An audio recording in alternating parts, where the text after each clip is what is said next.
당신 때문에 내가 얼마나 힘든지 알아? 배우자한테 이런 말 들어본 적 있으신가요? 아니면 내가 이런 말을 한 적이 있으신가요?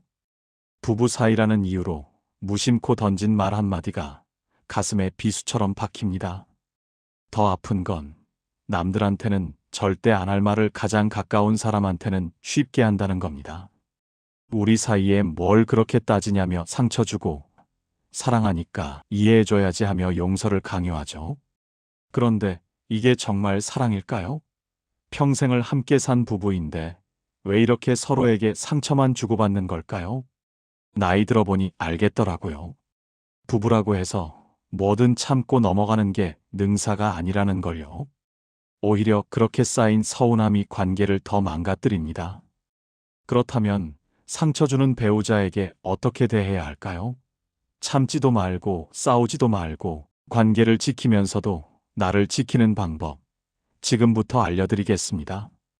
우리는 삶의 여정 속에서 헤아릴 수 없이 많은 관계를 맺으며 살아갑니다. 그 중에서도 배우자와의 관계는 우리의 삶에서 가장 깊고 오랜 시간 지속되는 특별한 인연 중 하나입니다. 함께 울고 웃으며 수많은 계절을 보내는 동안 서로에게 가장 큰 기쁨과 위로가 되기도 하고 때로는 헤어날 수 없는 가장 큰 아픔과 시련을 안겨주기도 합니다. 특히 우리는 종종 사랑이라는 이름 아래 상대에 무례하거나 상처 주는 행동을 너무 쉽게 묵인하거나 심지어 스스로를 탓하는 경우가 비일비재합니다. 내가 그때 좀 더 잘했어야 했나? 내게 뭔가 부족한 점이 있었던 건 아닐까? 하는 생각에 사로잡혀 자책하기도 합니다.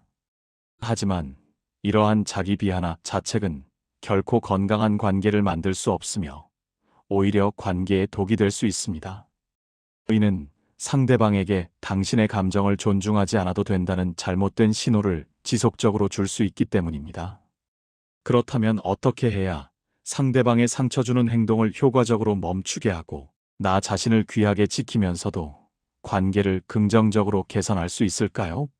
조선시대의 위대한 사상가 정약용은 평생을 사람과 사람 사이의 관계를 깊이 관찰하며 하나의 중요한 진실에 도달했습니다. 그것은 바로 진정으로 존중받는 사람은 가장 많이 베푼 사람이 아니라 자신만의 확고한 기준과 원칙을 가지고 그것을 지켜나가는 사람이라는 것입니다. 오늘 이 자리에서 바로 그 기준을 명확하게 세우는 법을 낱낱이 풀어보고자 합니다. 복잡하게 얽힌 인연의 실타래 속에서 지치고 힘들어하는 여러분을 위한 어른의 깊이 있는 통찰입니다. 이 이야기가 당신의 삶에 작은 불씨가 되어 긍정적인 변화를 가져오기를 진심으로 바랍니다. 다음 이야기가 더욱 궁금하시다면 잠시만 더 집중하여 귀 기울여 주십시오. 당신의 이야기가 될지도 모릅니다. 부부관계에서 상처가 켜켜이 쌓여가는 가장 큰 이유는 다름 아닌 소통의 부재에 있습니다. 배우자가 당신에게 상처 주는 말을 했을 때 우리는 종종 그 순간의 불편하고 어색한 분위기를 피하기 위해 자신의 진솔한 감정을 숨기거나 스스로를 다독이며 괜찮아라는 말로 모든 것을 덮어버리곤 합니다. 하지만 이러한 행동은 단기적으로는 일시적인 평화를 가져올 수 있을지는 몰라도 장기적으로는 더 크고 깊은 갈등의 씨앗을 뿌리게 됩니다. 하버드 대학의 저명한 연구에 따르면 자신의 감정을 습관적으로 억누르는 사람은 그렇지 않은 사람에 비해 심혈관 질환의 위험이 현저히 높아진다고 합니다.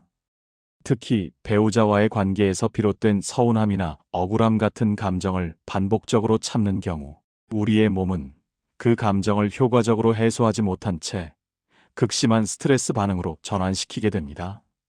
심리학에서는 이러한 현상을 감정 억제의 신체화라고 부릅니다. 이는 말로 표현되지 못한 감정들이 몸의 언어로 바뀌어 나타나는 현상을 의미합니다. 밤에 잠이 오지 않아 불면증에 시달리거나 소화 기능이 멈추어 만성적인 소화불량을 겪고 혹은 이유 없이 온몸이 무거워지는 등의 신체 증상으로 발현될 수 있습니다.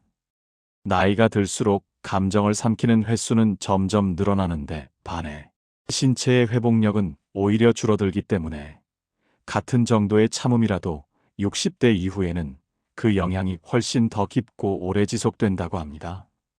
우리가 무수히 반복해온 괜찮아요라는 말. 그것은 진정한 의미의 배려가 아니었습니다.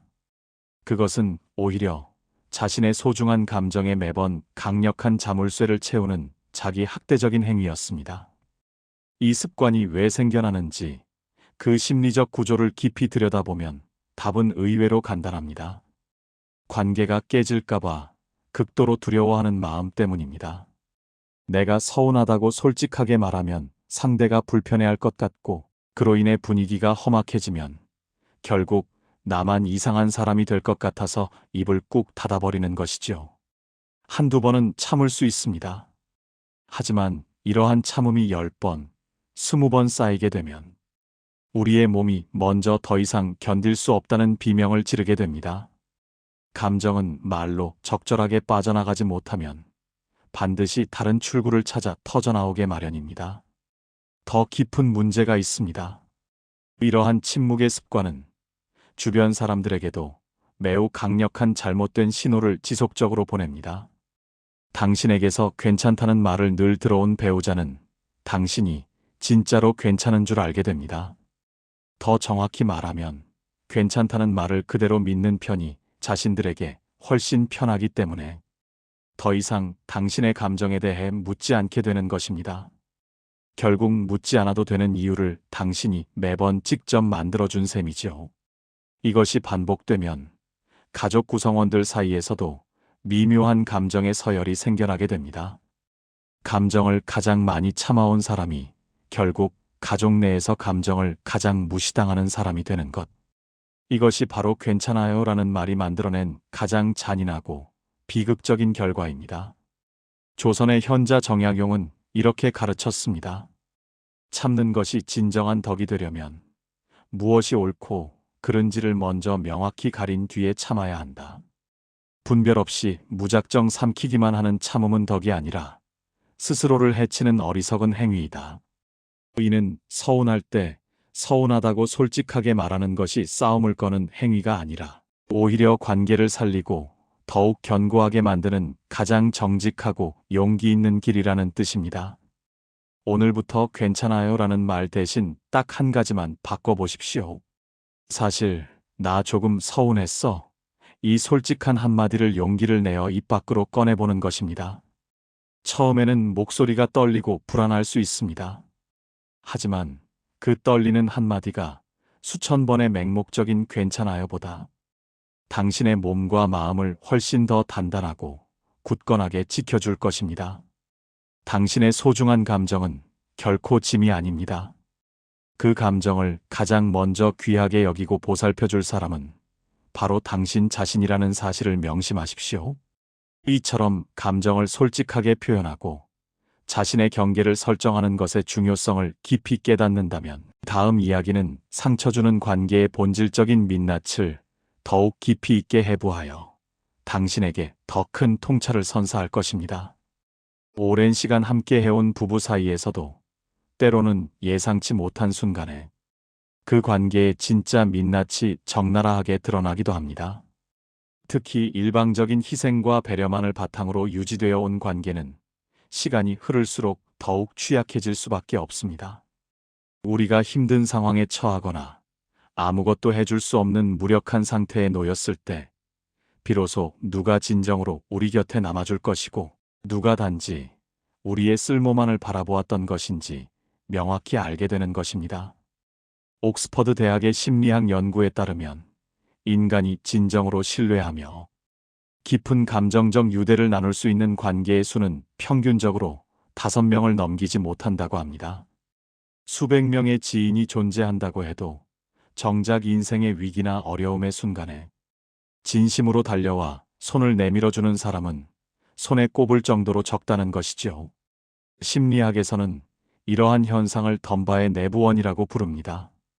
이 내부원 안에 들어올 수 있는 사람은 단순히 아는 사람이 아니라 오랜 시간 동안 서로의 시간과 감정을 지속적으로 교환하며 깊은 상호작용을 해온 사람뿐이라고 합니다. 일방적으로 베풀기만 한 관계는 아무리 오랜 세월이 흘렀어도 이 내부원 안에 결코 들어올 수 없습니다. 특히 나이가 들수록 관계의 양적인 많음보다는 질적인 깊이가 우리의 정서적 안정감을 결정하는 중요한 요소가 되기 때문에 넓게 퍼져 있는 얕은 관계보다는 소수의 깊이 있게 연결된 관계가 훨씬 더 중요해진다고 합니다. 우리가 그토록 열심히 관계를 맺고 타인을 위해 헌신하며 희생했던 그 이면에는 어떤 진심이 있었을까요? 조용히 자신의 내면을 들여다보면 아마도 나는 다른 사람에게 꼭 필요한 사람이 되고 싶었다는 강렬한 갈망이 자리 잡고 있었을지도 모릅니다. 내가 다른 사람들에게 유용하고 쓸모 있는 존재라면 사람들이 나를 좋아해주고 인정해줄 것이라는 믿음이 오랜 시간 동안 우리를 끊임없이 움직이게 만든 강력한 힘이었을 것입니다. 하지만 이러한 쓸모를 기반으로 얻은 관계는 그 쓸모가 다하는 순간 함께 끝날 수 있다는 것. 이것이 바로 일방적인 베풀미 가진 가장 잔인하고 냉혹한 구조입니다. 이 이야기는 비단 특정 개인에게만 해당되는 것이 아닙니다. 모임에서 항상 총무와 같은 꾸준히 일을 도맡아 하는 사람, 경조사 때마다 누구보다 먼저 달려가 모든 일을 처리하는 사람, 가족 안에서 온갖 살림과 돌봄을 책임지는 사람이라면 한 번쯤은 스스로에게 진지하게 물어볼 필요가 있습니다. 내 주변에 내가 아무것도 해줄 수 없는 힘든 날에도 진심으로 찾아와 나의 곁을 지켜줄 사람이 과연 몇 명이나 될까? 그 숫자가 바로 당신의 현재 관계의 진짜 깊이와 진정성을 보여주는 지표입니다. 진정한 관계는 내가 상대에게 무엇인가를 해줄 수 있는 유능한 상태일 때 드러나는 것이 아니라 내가 아무것도 해줄 수 없는 무력한 상태일 때 비로소 그 본질이 드러납니다. 병실에 누워 어떠한 역할도 수행하지 못하는 그 순간에도 묵묵히 당신 곁에 남아 당신을 지켜주는 사람. 그 사람이 바로 당신의 인생에서 진정한 의미를 가진 사람입니다. 나머지 관계들은 단지 필요에 의한 일시적인 거래였을 뿐입니다. 정약용은 이렇게 가르쳤습니다. 넓게 퍼뜨리되 깊이가 없는 은혜는 한낮의 이슬과 같다. 해가 뜨면 순식간에 말라버려 아무것도 남지 않는다. 차라리 한 사람에게라도 마음을 온전히 주고 진심으로 대하는 것이 100명에게 형식적으로 손을 내미는 것보다 훨씬 값지고 의미 있는 일이다. 의는 관계의 깊이가 단순히 만난 횟수나 알고 지낸 시간에 달려있는 것이 아니라 서로의 감정을 얼마나 정직하고 솔직하게 나누었는가에 달려있다는 뜻입니다. 오늘부터 단 한 가지만 바꿔보십시오. 이번 주에 만나는 사람 중 딱 한 명에게 이런 이야기하기 좀 그렇지만 요즘 나 사실 좀 외로워, 혹은 요즘 내가 많이 힘이 드네 하고 당신의 진심을 담은 한 문장을 용기 내어 꺼내보는 것입니다. 그 한마디에 눈을 마주치며 당신의 이야기를 진심으로 귀 기울여주는 사람이 있다면 그 사람이 바로 당신의 인생에서 가장 소중하고 진정한 사람입니다.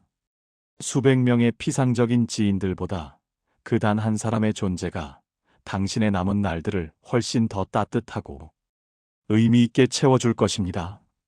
이러한 깊이 있는 관계야말로 우리에게 진정한 의미와 흔들리지 않는 안정감을 가져다 줍니다. 다음 이야기는 상처 주는 배우자에게 효과적으로 그리고 현명하게 대응하는 방법에 대한 구체적이고 실질적인 조언을 드릴 것입니다. 끝까지 함께 해주시길 바랍니다. 지금까지의 이야기가 당신의 마음을 깊이 움직였다면 이제는 현실적인 삶의 변화를 위한 구체적인 방법을 모색해 볼 시간입니다. 상처 주는 배우자에게 무작정 화를 내거나 감정을 통제하지 못하고 폭발시키는 것은 관계를 더욱 악화시키고 돌이킬 수 없는 상처만을 남길 뿐입니다. 중요한 것은 자신의 복잡한 감정을 현명하게 다스리면서도 동시에 자신의 분명한 입장과 바람을 상대방에게 명확하게 전달하는 것입니다. 2026년 부부관계 갈등 해결의 최신 경향 중 가장 핵심적인 부분은 바로 효과적이고 건설적인 대화입니다. 단순히 상대방을 비난하거나 탓하는 방식 대신 나는 당신의 그런 행동 때문에 이렇게 느꼈어와 같이 자신의 감정과 경험을 중심으로 전달하는 비폭력 대화 방식이 관계 개선에 큰 도움이 됩니다. 또한 상대방의 말을 끝까지 경청하고 그의 감정과 입장을 진정으로 이해하려는 노력을 보여주는 건 역시 중요합니다. 사소해 보이지만 이러한 경청의 자세는 상대방에게 깊은 존중감을 느끼게 할 수 있습니다. 더 나아가 일상 속에서 작지만 의미 있는 연결고리를 꾸준히 만들어가는 노력도 필요합니다. 간단한 안부 문자나 전화, 함께 산책하며 나누는 소소한 대화, 혹은 좋아하는 드라마나 영화를 함께 시청하는 것 등 일상 속 작은 행동들이 부부 사이의 신뢰와 친밀감을 놀랍도록 높이는데 크게 기여할 수 있습니다. 때로는 갈등 자체를 부정적이거나 잘못된 것으로 보지 않고 우리가 함께 해결해 나가야 할 과제로 인식하며 협력적인 자세를 가지는 것이 중요합니다. 갈등은 관계를 더 깊이 이해하고 함께 성장할 수 있는 귀중한 기회가 될 수 있습니다. 만약 이러한 개인적인 노력에도 불구하고 관계의 개선이 어렵거나 심각한 갈등이 지속된다면 주저하지 말고 전문가의 도움을 받는 것을 진지하게 고려해 볼 수 있습니다. 전문 부부 상담센터를 통해 객관적인 시각으로 부부 관계를 진단받고 건강하게 회복해 나가는 체계적인 과정을 밟는 것이 현명한 선택입니다. 특히 2026년에는 AI 기술이 부부 관계에도 놀랍도록 큰 영향을 미칠 것으로 예상됩니다. 인공지능과 스마트홈 기술은 부부의 소통 방식을 더욱 편리하고 효율적으로 변화시키고 있으며 VR 가상현실 기술은 원거리에 있는 부부들에게 새로운 소통 경험과 친밀감을 제공할 수 있습니다. 심지어 부부 싸움이 일어났을 때 AI 챗봇에게 자문을 구하고 갈등 해결에 대한 조언을 얻는 시대가 도래하고 있습니다. 하지만 이러한 최첨단 기술의 도움 역시 결국 부부 스스로의 적극적인 노력과 관계 개선에 대한 확고한 의지가 바탕이 되어야만 진정으로 빛을 발할 수 있다는 것을 결코 잊어서는 안 됩니다. 가장 중요한 것은 당신이 더 이상 부당한 상처를 받는 것을 묵인하지 않겠다는 단호하고 주체적인 의지를 갖는 것입니다. 당신의 소중한 감정과 당신의 삶을 존중하고 보호하는 것이 그 어떤 것보다 가장 먼저입니다. 당신이 당신 자신을 진정으로 귀하게 여기고 사랑할 때 비로소 상대방도 당신을 존중하고 소중하게 여길 수밖에 없습니다. 당신의 삶은 너무나 소중하며 그 어떤 상처도 받을 가치가 없습니다. 오늘 이 이야기가 당신의 마음에 오래도록 깊은 여운과 긍정적인 변화를 남기기를 간절히 바랍니다. 오늘 우리는 상처 주는 관계 속에서 어떻게 하면 자신을 굳건히 지키고 진정한 존중을 이끌어낼 수 있는지에 대해 깊이 있는 이야기를 나누었습니다. 때로는 맹목적인 용서나 희생보다 자기 자신을 귀하게 여기는 마음과 분명한 경계를 설정하는 것이 훨씬 더 중요하다는 것을 깨달았을 것입니다. 당신의 착함이 무시로 바뀌는 순간들을 마주하며 아파했던 지난 날들이 주마등처럼 스쳐 지나갔을지도 모릅니다. 하지만 이제 당신은 더 이상 과거의 당신이 아닙니다. 당신은 이제 자신의 감정을 솔직하게 표현하고 자신만의 건강한 경계를 세우며 당신의 삶에 진정으로 가치 있는 관계를 선택하고 갖고 나갈 수 있는 지혜와 용기를 얻었습니다. 이 모든 변화의 과정이 결코 쉽지만은 않을 것입니다. 오랫동안 굳어진 습관을 바꾸는 일은 분명 용기와 인내가 필요한 힘든 여정입니다. 하지만 기억하십시오. 당신은 충분히 강하고 당신의 삶은 그 어떤 것과도 바꿀 수 없을 만큼 소중합니다. 오늘 이 이야기를 듣고 당신의 마음속에 작은 희망의 씨앗 하나가 깊이 심어졌기를 진심으로 바랍니다. 그 씨앗이 무럭무럭 자라나 당신의 삶을 더욱 단단하고 풍요롭고 행복하게 만들어줄 것이라고 굳게 믿습니다. 당신의 삶에 진정한 평화와 깊은 행복이 가득하기를 기원합니다. 조용히 마음이 정리되고 새로운 다짐을 하는 귀한 시간이 되셨기를 바라며 당신의 남은 날들이 더욱 따뜻하고 의미 있는 시간으로 가득 차기를 바랍니다.